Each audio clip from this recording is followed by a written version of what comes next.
सीमापुरी नामक गांव में एक मनोज नाम का व्यक्ति अपने बेटे सुमित और पत्नी राधा के साथ रहता था। एक दिन मनोज तेजी से घर में आया। अरे सुनती हो, जल्दी से अच्छे अच्छे पकवान बना लो। आज हमारे बेटे को लड़की वाले बस देखने ही आते होंगे। क्या क्या आप सच बोल रहे हैं जी? हाँ, मैं सच बोल रहा हूँ। बस आज तो ये रिश्ता किसी भी तरह हो जाए। जिंदगी की ये पहली और आखिरी ख्वाहिश होगी। तुम फिक्र मत करो, आज तो हमारे बेटे का रिश्ता हो ही जाएगा। वे दोनों बात कर ही रहे थे कि तभी सुमित वहां आता है। सुमित देखने में बहुत सुंदर था, परंतु उसे आंखों से कुछ दिखाई नहीं देता था। इसलिए जो भी सुमित के लिए रिश्ता आता था, सब उसको मना करके चले जाते थे। और अब तो मनोज और राधा की उम्मीद भी टूट सी गई थी।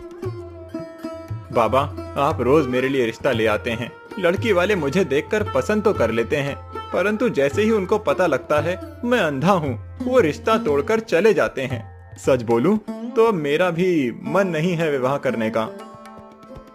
बेटा, तू फिक्र मत कर, आज देखना ये रिश्ता होकर ही रहेगा। जब तक हम किसी को नहीं बताते कि तुम देख नहीं सकते हो, तब तक लड़की वालों को पता नहीं लगता कि तुम अंधे हो।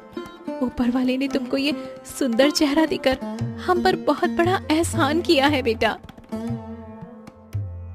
माँ, आप ऐसा नहीं करेंगी। लड़की वाले अपनी लड़की देते हैं, उनको पहले से पता होना चाहिए। मैं देख नहीं सकता, हम किसी के साथ धोखा नहीं कर सकते। सुमित ने राधा को बहुत समझाने की कोशिश की, परंतु राधा ने आज ठान लिया था कि वो आज अपने बेटे का रिश्ता करके ही दम लेगी। कुछ ही देर में लड़की वाले आ गए। सुमित को देखकर लड़की वाले सभी हैरान थे। उन्होंने आज तक इतना सुंदर लड़का कभी नहीं देखा था। उन्होंने विवाह के लिए हाँ कर दी। लो जी, मेरे पुत्र का विवाह तय हो गया। तभी सुमित बीच में बोल पड़ा। माँ, इन लोगों को आपने बता दिया ना मैं अंधा हूँ। बचपन में जब मैं गिर गया था, तब मेरी आंखों की रोशनी चली गई थी। उसके बाद से मैं कभी नहीं देख पाया।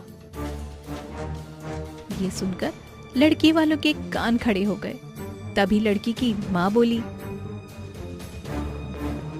हमारी बेटी में क्या कमी है जो हम अपनी पुत्री का विवाह एक अंधे से करें?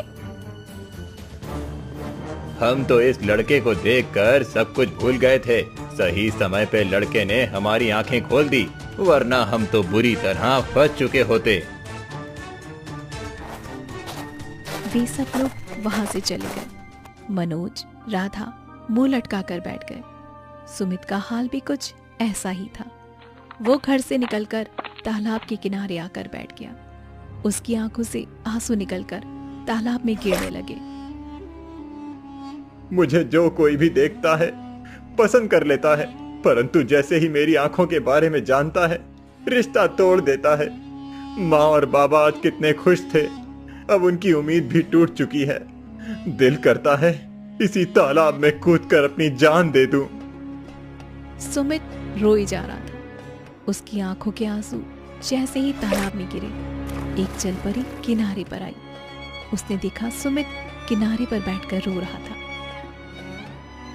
कौन है ये मनुष्य? इसके आंसू ने हमारी दुनिया में तूफान खड़ा कर दिया। मुझे इसको यहाँ से हटाना ही होगा। जलपरी ने इंसानी रूप लिया और तालाब के किनारे आकर बोली, कौन हो तुम? आप कौन हैं? जलपरी सुमित के मुंह से ये सुनकर बहुत हैरान हुई। तुम्हें दिख नहीं रहा कि मैं एक जलपरी हूँ जो तुम्हारे सामने तालाब से निकलकर धरती पर आई हूँ? किस्मत तो मेरे साथ मजाक कर ही रही है, आप भी कर लीजिए। सुमित हंसते हुए बोला। सुमित की ये बात सुनकर जलपरी उदास हो गई। वो मन ही मन सोचने लगी, लगता है ये मनुष्य सच में अंधा है। फिर जलपरी ने कहा, क्या तुम मुझे बता सकते हो तुम रो क्यों रहे हो? सुमित ने सारी बातें जलपरी को बता दी। सारी बातें सुनकर जलपरी को बहुत दुख हुआ। मुझे माफ कर दो। मुझे सच में नहीं पता था कि तुम देख नहीं सकते हो। मुझे देखकर कोई भी नहीं कहता मैं अंधा हूँ। मैं एक अलग दुनिया की हूँ। मुझे नहीं पता धरती पर कैसे लोग रहते हैं, परंतु तुम्हारा दर्द देखकर हमारी दुनिया में तूफान आ गया। इसी तूफान को रोकने के लिए मैं धरती पर आई थी। अब तुम्हारी पीड़ा देखकर मुझे भी रोना आ रहा है। मेरा दिल कर रहा है कि मैं तुम्हारी मदद करूं। तुम क्या, कोई भी मेरी मदद नहीं कर सकता। हमारी दुनिया में एक अलग किस्म का मोती है। वो मोती हमारी रानी के पास है। यदि वो मोती मैं तुम्हें लाकर दे दूं, तो फिर तुम देख पाओगे। पर वो मोती तुम मुझे क्यों देना चाहती हो? ताकि तुम फिर से देख पाओ। क्या तुम्हारी रानी मुझे वो मोती दे पाएंगी? कभी नहीं। यदि जलपरी को पता भी लग गया कि वो मोती धरती पर लॉक है, तो वो मेरी जान ले लेगी। तुमने मेरे दर्द को सुना और मुझे ठीक करने के बारे में सोचा। मेरे लिए इतना काफी है। मुझे कोई मोती नहीं चाहिए। किसी की जिंदगी उजाड़ कर मैं अपनी आंखों में रोशनी नहीं भरना चाहता। वे दोनों बातें कर ही रहे थे, तभी जलपरी पानी में कूद गई। आसपास के लोगों की नजर जलपरी पर पड़ी तो उन्होंने शोर मचा दिया। देखो देखो, जलपरी! हाँ भाई, जलपरी, पकड़ो इसे, भागने ना पाए। लगता है गांव के लोगों ने जलपरी को मेरे साथ बात करते हुए देख लिया। अब वो इस जलपरी को जिंदा नहीं छोड़ेंगे। लोगों ने ईंट पत्थर उठाकर जलपरी को मारना शुरू कर दिया, पर जलपरी पानी में गायब हो गई। सुमित भी घर पर लौट आया। अगले दिन वो जैसे ही उठा, उसको कल के दिन की सारी बातें याद आने लगी। तभी उसके दिमाग में जलपरी का ख्याल आया। क्या हुआ बेटा, कुछ सोच रहे हो? नहीं माँ, मैं ठीक हूँ। बेटा, एक लड़की का रिश्ता आया है। आज फिर से कुछ लोग तुम्हें देखने के लिए आएंगे। माँ, अब मुझे विवाह नहीं करना। इससे पहले कोई मेरे घर से उल्टे पांव भागे, मैं ही घर से भाग जाता हूँ। सुमित उसी किनारे पर बैठकर कल की सारी बातें याद करने लगा। कल मैंने यहीं उस जलपरी से बात की थी। पता नहीं, ऐसा लग रहा है जैसे उस जलपरी से बात करके मन का कुछ बोझ हल्का हुआ हो।